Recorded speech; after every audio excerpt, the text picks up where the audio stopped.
રાજકોટમાં સ્ટંટબાજો હવે પોલીસને પડકાર ફેંકી રહ્યા છે। દારૂની બોટલ બતાવીને કારમાં સ્ટંટ કર્યો હતો। પીધેલી હાલતમાં બેફામ રીતે કાર ચલાવી હતી। માધાપરથી બેડી તરફ જતા હાઈવે પરનો આ વિડીયો વાયરલ થયો છે। કારની બારીમાંથી હાથ કાઢીને દારૂની બોટલ બતાવી રહ્યા છે। પોલીસે વિડીયોને લઈને હવે તપાસ શરૂ કરી છે। ત્યારે પીધેલી હાલતમાં બેફામ કાર ચલાવવામાં આવી હતી। રહીમ લાખાણી આપણી સાથે ફોન લાઈન પર જોડાઈ ગયા છે। રહીમ, જે રીતે રાજકોટના આ સ્ટંટબાજો હવે પોલીસને પડકાર ફેંકે છે, દારૂની બોટલ બતાવીને કારમાં સ્ટંટ કરતો વિડીયો વાયરલ।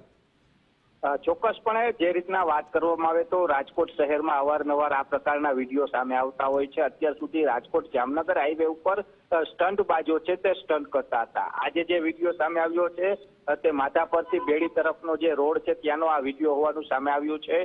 કારથી તો સ્ટંટ કરી રહ્યા છે, સાથે જે દારૂની બોટલ કે ગુજરાતની અંદર દારૂ બંધી છે છતાં પણ આ દારૂની બોટલ સાથે સ્ટંટ કરતો વિડીયો છે તે બનાવવામાં આવ્યો હતો ને તે અત્યારે સોશિયલ મીડિયામાં વાયરલ થઈ રહ્યો છે। જો કે વિડીયો વાયરલ થતાની સાથે જ પોલીસ છે તે એક્શન મોડમાં આવી છે ને જે ગાડી નંબરના આધારે યુવકની શોધખોળ છે તે શરૂ કરવામાં આવી છે। જી બિલકુલ રહીમ, સમગ્ર માહિતી સાથે જોડાવા બદલ આપનો આભાર।